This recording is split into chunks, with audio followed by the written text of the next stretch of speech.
that this is the Republicans' fault. If you are in charge, you have to negotiate. And just saying over and over, we need to open the government and then we promise we'll do it. We have to negotiate, meaning we have to give in to you. You have to give something. That is how this works. I think.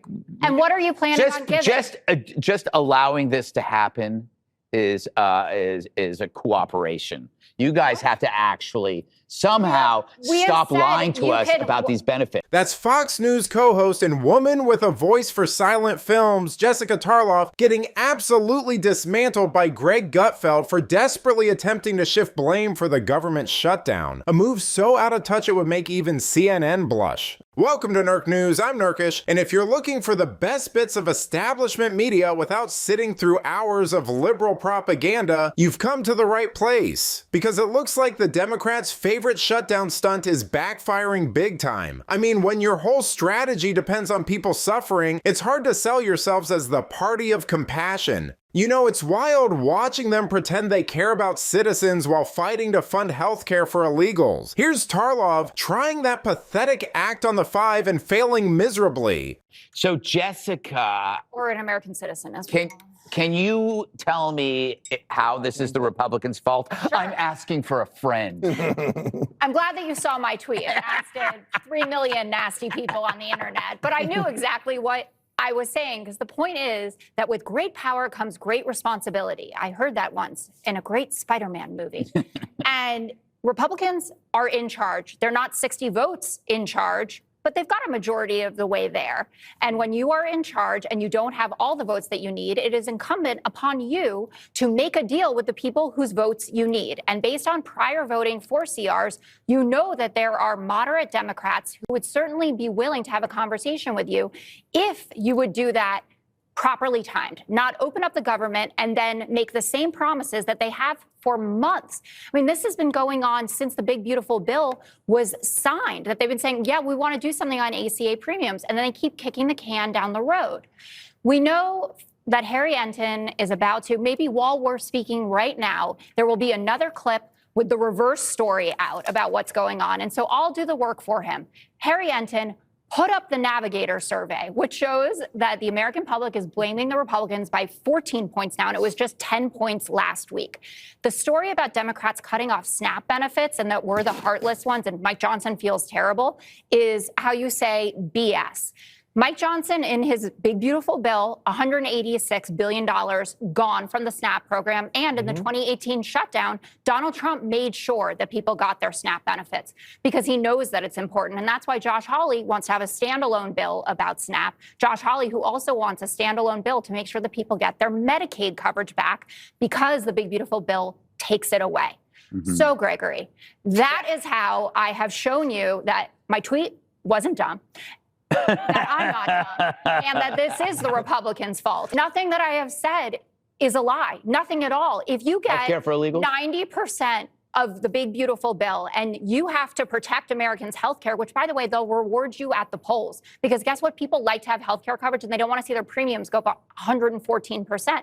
You will be thanking me. You will not be mocking me. You will be bowing down at my altar about the fact that I saved your party. Yes. We know how this ends. When it first started, I said, we all know how this is going to end. It will end with the Democrats caving. The pain is optional. They continue the suffering. Ooh, I like the way you say that.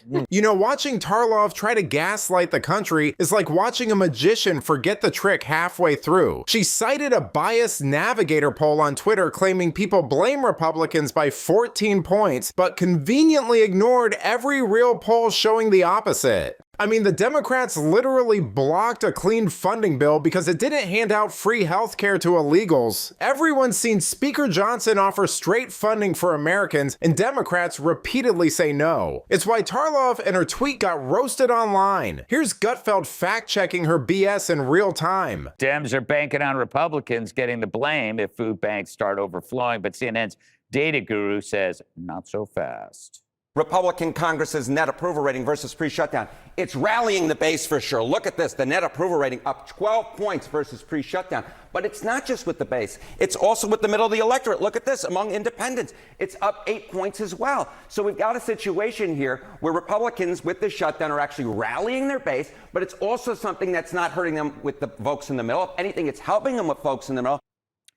You know, Dana, I think the Dems could have gotten away with the shutdown as the Republicans' fault before Musk bought X.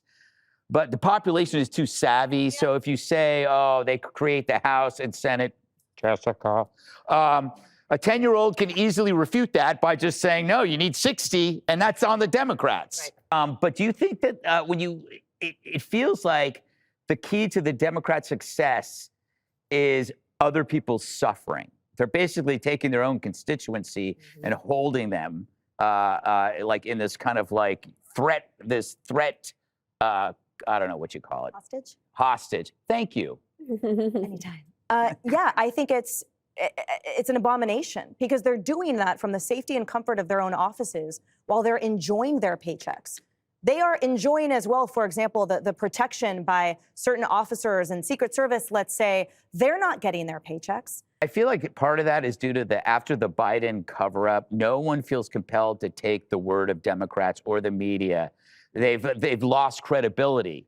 So they're just, if they're blaming the Republicans, people are going like, well, then it can't be the Republicans' fault. You know, Democrats always bet everything on public misery, hoping things like pain at the pump and missed paychecks will tank Republican poll numbers. We've even seen people like Bill Maher openly wish for recessions to hurt President Trump and Republicans. It's frankly part of their MO at this point, except this time everyone sees it and it's tanking their numbers. I mean, people aren't stupid. They know Democrats shut down the government over subsidies for illegals while pretending it's all about fairness. Polls now show 72% of people blame Democrats. Meanwhile, Trump's approval is climbing and independents overwhelmingly see the left's obstruction as the real problem. This is breakout mode for the Republican Party, and it's another lesson that we learned from Trump. We learned that Democrats treat tax dollars like musical chairs.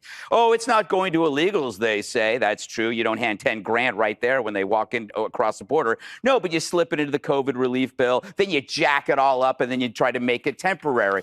Or you say we don't pay for illegal health care. Well, the states do. And how are the states able to do it? Because the federal government gives them money to spend on other things so they can spend it there. It's an opportunity cost. Democrats are like the dude with the EBT card that was meant for milk and bread, but they end up buying cigarettes and liquor for their homie. You know, Democrats don't want people realizing how deep the benefits for illegals actually go. I mean, they hide the funding through state programs and federal grants, pretending it's not taxpayer money when it obviously is. States like California use federal dollars to cover illegals' health care, freeing up more cash for handouts while Americans face rising premiums and losing SNAP benefits, which liberals are pretending to care about so that it isn't so obvious that they secretly prioritize illegals over struggling American families. But let me know what you think, Nerk Nation. Are Democrats finally paying the price for putting illegals over Americans during the shutdown? Let me know in the comments. And if you enjoyed this video, please give it a like and subscribe to the channel. That stuff really does help us out. Until then, this has been Nerk News. Thanks for watching. Bye.